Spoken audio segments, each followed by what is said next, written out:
সবাইকে সুজনস স্টোরিতে স্বাগতম। অন্যান্য দিনের মতো আজকেও একটি নতুন ভূতের গল্প নিয়ে আপনাদের সামনে হাজির হয়েছি। আশা করি গল্পটা শুনলে অনেক ভালো লাগবে। গল্পটা ছিল 2014 সালের 15 অগস্ট। পাঠিয়েছে আমার বন্ধু টেমফোল্ড ডিউ।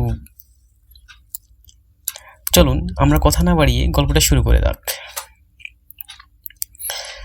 মুছি বাড়ি পার হয়ে এলে সামনে ফাঁকা মাঠ পেরিয়ে পূর্ব পার্শ্বে রাস্তার ডান দিকে দুটি বাড়ি।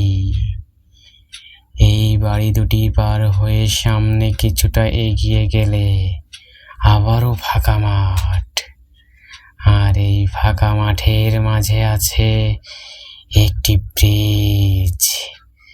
ব্রিজের নিচে দক্ষিণ দিকে গভীর গর্ত। চৈত্র মাসেও অথই পানি থাকে। ব্রিজের 200 গজ দক্ষিণ পূর্ব দিকে ঝোপঝাড়পূর্ণ বড় ভিটা। এই ভিটার নাম বুড়ির ভিটা। ভিটাটি যেমনই জলাঙ্গপূর্ণ তেমনি ভয়ঙ্কর ভূতের আশ্রয়স্থল। এখানে ভয় পেয়ে অনেকেই মৃত্যুবরণ করেছে। গভীর রাতে এই ভিটা থেকে জটাধারী এক বুড়ি বের হয়ে এসে বড় বড় দাঁত বের করে আগুনের মতো দুটি চোখ দিয়ে যার দিকে তাকায়, সেই ভয়ে আঁতকে উঠে চিৎকার দেয়। ভিটার মালিক নিজেও এমনই এক দৃশ্য দেখে ভয়ে চিৎকার করে ওঠে। দৌড়ে বাড়ি পৌঁছে সেই জ্ঞান হারিয়ে পড়ে যায়। এরপর মাথায় পানি ঢেলে কবিরাজ ডেকে চিৎকার করে জ্ঞান ফেরালেও সুস্থ জীবন আর ফিরে পেইনি। ভয় পেয়ে 1 মাস জ্বরে ভুগে অবশেষে মৃত্যুবরণ করেছে। মাঝে মাঝে ওই ভুতুরে বাড়ি নাকি এই ব্রিজে এসে দাঁড়িয়ে থাকে।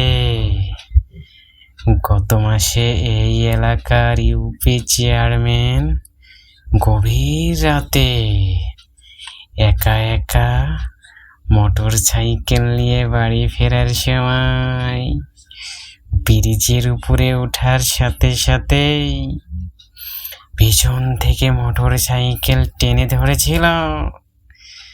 অবস্থা বেগতিক দেখে মোটর সাইকেল ফেলেই চেয়ারম্যান দৌড়ে পালিয়ে যায়। চেয়ারম্যানের ভয় পাওয়া ডাক চিৎকারে আশেপাশের বাড়ির মানুষজন ছুটে আসে। পরে তার দলবল নিয়ে ব্রিজে গিয়ে দেখে তখনও মোটর সাইকেল স্টার্ট অবস্থায় কাত হয়ে পড়ে ভটভট করিতেছে।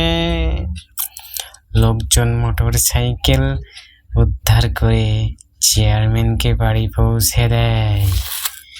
ব্রিজের উপরে ঘটে যাওয়া ইত্যাদি ঘটনা মনে হতেই কাটা দিয়ে উঠল।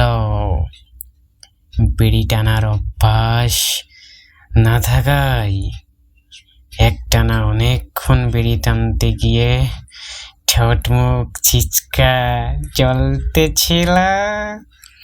তারপরেও ম্যাচ চালিয়ে একটা বিড়ি ধরালাম। বিড়ি টানতে টানতে ব্রিজের কাছে চলে এলাম। ব্রিজের কাছে গিয়ে ব্রিজের উপরে তাকিয়ে দেখি কি যেন সাদা সাদা কয়েকটি পাশাপাশি বসে আছে। এমন জিনিসের আগে কখনো কোথাও দেখিনি। ভয়ে আতকে উঠলাম। ম্যাচ জ্বালিয়ে আরেকটি বিড়ি ধরালাম, কিন্তু তাতে কোনো কাজ হলো না। সাদা জিনিসগুলো চুপচাপ যেমনই বসে রইল, অনেকক্ষণ দাঁড়িয়ে থেকে সাহস করে 2-3 বার গলা খাকারি দিলাম, তাতেও লাভ হলো না। অবশেষে ঢিল ছুঁড়ে যে ভাবে পাগলি আবিষ্কার করেছিলাম, সেই পদ্ধতি অবলম্বন করার জন্য ঢিল খুঁজতে লাগলাম। পেয়েও গেলাম, কিন্তু একটু পিছনে গিয়ে রাস্তার কিনারে আবছা অন্ধকার কি যেন একটা দড়ার মতো মনে হলো। হাত দিয়ে দেখি ভাঙা ইটটি হাতে নিয়ে সাহস করে সামনে এগিয়ে ব্রিজের কাছাকাছি এসে সাদা সাদা জিনিসগুলো লক্ষ্য করে খুব জোরে ঢিল ছুড়লাম। ঢিল সাদা জিনিসগুলোর উপরে গিয়ে পড়ার সাথে সাথে ঠাস ঠাস শব্দ করে এক এক দিকে লাফিয়ে লাফিয়ে চলতে লাগলো। সাদা জিনিসগুলো শব্দ করে লাফিয়ে ওঠার সাথে সাথে পানির কিনারা থেকে কি যেন দুটা মানুষের মতো কালো ওরে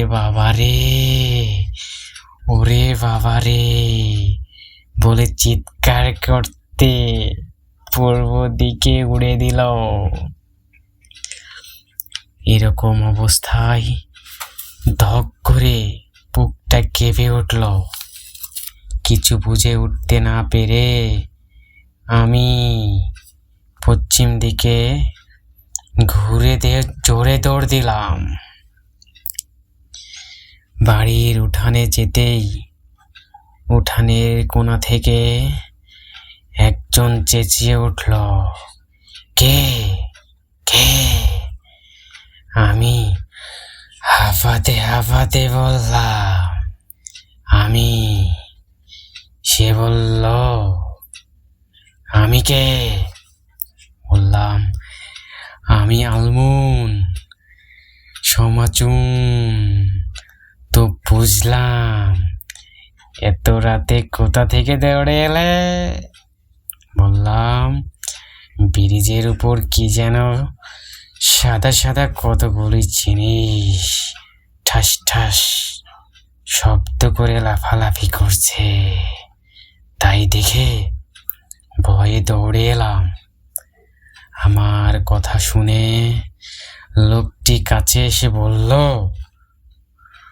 ও তুমি? হ্যাঁ, বললাম আমি। তুমি এত রাতে কোথা থেকে আসলে? শহরে গিয়েছিলাম, সন্ধ্যার ট্রেন ফেল করায় রাত হয়ে গেছে। আমাদের কথা শুনে বাড়ির মহিলা ঘর থেকে আলো নিয়ে এলো। আলো দিয়ে ভালো করে তাকিয়ে দেখি আমার পরিচিত আলমুন খান। অন্ধকারে আমাকে চিনতে পারে নাই, কিন্তু আলোতে আমাকে দেখে চেনার পর কিছুটা ধমকের সুরে বলল, আরে পাগল, এত রাতে একা একা আসছো কেন? বুড়ির ভিটা যে ভয়ঙ্কর খারাপ তা তুমি জানো না। 2-3 জন একসাথে থাকলেও সেখানে ভয় ভয় করে, সেখানে তুমি একা একা এত রাতে গেলে কোন সাহসে? যদি থাপা দিয়ে ধরে ঘাড় মটকে দিত তখন কি হতো? আমি বললাম, এর আগেও তো বহুবার গিয়েছি, কখনো এমন বিপদে পড়ি নাই। আমার কথা শুনে কিছুটা উষ্মা প্রকাশ করে বলল, আরে পাগল, বিপদ কি প্রত্যেক দিন হয় নাকি? দুঃসাহস দেখাতে গিয়ে ভয়ঙ্কর ভূতের কবল থেকে রক্ষা পাওয়াই হাসমত এবং আলমন ভাইয়ের শাসানো ধমক খেয়ে ভয় ভীতি আর অনুরোধের সুরে বললাম, আলমন ভাই, আপনি একটু আমাকে ব্রিজটা পার করে দিয়ে আসবেন।